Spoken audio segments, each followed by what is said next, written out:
Hi y'all. This is like the first time I've been recording in like quite some time. I just want to say I'm not like dead or anything. It's just that like I've kind of been on like a little personal break. So yeah, I do kind of hope to upload some more. Anyways, sorry to disappoint y'all if you aren't in like the Genshin fandom, because as you can tell from the title of this video probably, it is a Genshin video, which like I know that I started off as Danganronpa, but I do want to branch into other things that interest me, so like, you know, like, hopefully I can like get y'all into Genshin if you didn't like it, because like it does have a pretty good story and all that stuff. But anyways, let's just go on into this video. Well, actually, first of all, I want to state why I want to make this video. So first of all, I want to make this video mainly because, one, I like theories, you know, like,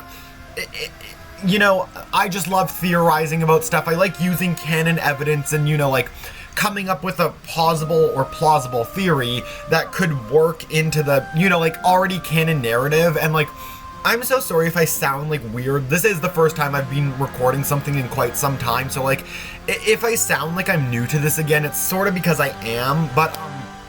anyways, like, a week-ish ago, Genshin posted their newest video, Winter Night's Lotso, which is, you know, it revealed all of the Fatui members, and one of these especially that caught a lot of people's eye, in my opinion, and no, it's not Arlecchino, it is Sandrone, but one thing about her that I really want to mention is that, like, a lot of people have said that it's possible that she is Katheryne, or Katheryne is based off of her, or she's the one heading the Adventurers Guild, but in my opinion, they haven't ever really gotten into that other than, oh yeah, she likes robots, they kind of look the same, okay, same person, which, on personal opinion here, that is not enough to constitute an actual theory. That is just an educated guess. Like, you know, for all the fuck we know, going based off of that, like, fucking argument, Arlecchino is Katheryne because they're both tall women. Like, you know, it doesn't work because it's just, you know, very vague.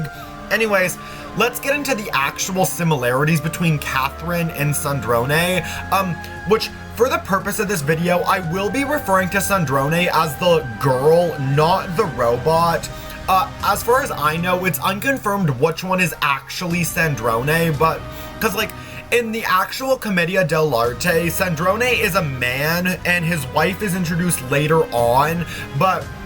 you know, Genshin's Fatui don't necessarily follow the actual, like, Commedia dell'arte character archetypes. Like, Arlecchino is portrayed as a woman in Genshin, but in the Commedia dell'arte, Arlecchino or Harlequin is a man, so, like, you know, or, like, basically what I'm trying to say is, like, they themselves are, like, not faithful portrayals of the people, so it is possible that, you know, that my girl Sandrone is in fact the girl and not the robot, which, yet again, just for the purpose of this video, I will be referring to Sandrone as the girl. However, this is not confirmed in the slightest. It's just to make everything a little bit easier on myself than saying the girl that is possibly Sandrone, blah blah blah. So, anyways, let's just get into it with the very basics. Okay, so first of all, as you can see, some of the similarities between Sandrone and Katheryne include their general stance and, like, posture, how they have their hands, like, over top one another, and they do actually do the same thing with left hand under, right hand over. So that's a very similar thing between them, which, yet again, these things are all very surface level, like, appearance stuff that, like, might not necessarily mean 100% for sure that they are, like, connected in any way. Anyways, next up is something that I didn't see a lot of people talking about, but the upper half of Sandrone's dress is the exact same as Katheryne's. They both have the two diamond-esque shapes and the same, like, collar outline with it. They also both have the same red jewel on their neck, although Sandrone's is much bigger and points down, whereas Katheryne's is smaller and points up. They also both sort of have the same, like, I don't know if it's a corset piece or not, but they both have that as well, which, yet again, is another visual similarity. Another also visual similarity about them is the bonnets that they have. Although Sandrone's is more big and out there, whereas Katheryne's is, you know, more like small and, you know, not as cool looking, no offense. Also, from what we see as well, they share a like similar color palette of the black and dark brown, as well as light white and red. Although unfortunately, due to the lighting in Sandrone's video, I don't know if like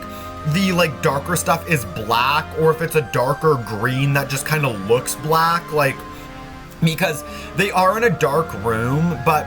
yeah, anyways, let's get on to some more like just general theories that would also make sense for them. So first of all is the fact that Sandrone is most likely the puppet master, and I know a lot of people originally thought that Kunakazushi or Scaramouche's little icon was the doll, but I'm willing to bet that it's actually Sandrone, as she is like the puppeteer, which would make sense. And Katheryne is hinted at being a robot, like she says error and like rebooting and stuff like that, which would kind of make sense, you know, like, yeah, blah blah blah. Although one thing I do want to mention as well that could somewhat put a hole in this theory is we do not actually, I don't know if we know Sandrone's number in the Fatui, so I'm just gonna base this off, like, I don't remember her number being revealed, so I'm just gonna say that her number is not. That might not be true, but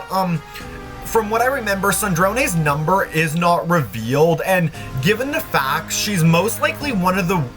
lower ranked people, which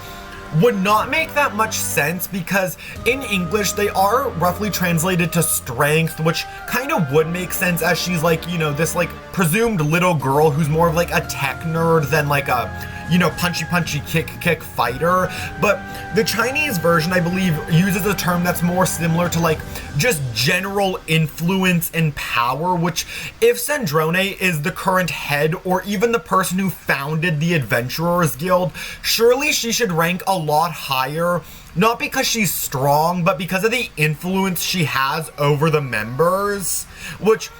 yet again does kind of poke a hole in the theory because, like, you know, if Sandrone is actually like, you know, this like evil mastermind who knows all the nation's secrets and has members in each nation and blah blah blah, surely she should rank higher than she actually does. Like, you know, and from what it seems like only the actual Fatui themselves know what the ranks mean, so it's not even like a safety precaution so the outsiders don't know. So like, yeah, like it just kind of rings a little bit weird to me. You know, and unfortunately, yet again, we don't know if Sandrone is one of the members who actually leaves a set nation or not. From the sounds of it, well, from the facts, we know that Tartaglia, which is how you pronounce his name, La Senora, rest in peace, Scaramouche, and most likely Arlecchino and Il Dottore, those are the 5 Fatui members who we know 100% for sure do leave their own country, because Il Dottore does work in Sumeru and does go back between Snezhnaya and Sumeru, and even though Arlecchino is the only one not proven to leave the country, she does make a statement towards Pulcinella and the other fucking dude, the banker dude, the hot one. She makes like a comment that like they shouldn't get a say in that because they never leave their respective country, which to me implies that Arlecchino does in fact leave Snezhnaya or whatever country she's located in, you know, probably once or twice every couple months, which to her is like sad. Like, yet again, this is more theorizing, but still, just, yeah, I also, like, I wanted to make this kind of mini theory video to kind of get back in, and, like, yet again, feel free to leave your theories in the comments, like, you know, go ahead if you want, like, you know, I'm willing to do, like, Genshin theories and shit like that. Although, one thing I do want to mention here is that I don't really want, like, I might do more Danganronpa stuff, but the Danganronpa stuff will probably just be more like how to write a fangan than like going into Danganronpa itself, because like me personally, I feel like I've kind of like milked everything I could out of Danganronpa in my free time. Like, you know, I've made an entire timeline in which fucking like Jotaro could not have existed in the 2014 timeline because his birthday wouldn't have happened that year, like all that fun stuff. But like, you know, I feel like I've like basically researched as far as I can into Danganronpa to the point where it's like there's nothing really new there for me, you know, like I might do like a Danganronpa iceberg video, or like a how to do this about like how to write a Fanganronpa, or a Danganronpa misconceptions, but like don't expect like a Danganronpa 10 reasons why Celestia would beat you in a fist fight, because like I feel like I've just done all of that already, and I've like already made those points like 70 million times, like, and like honestly,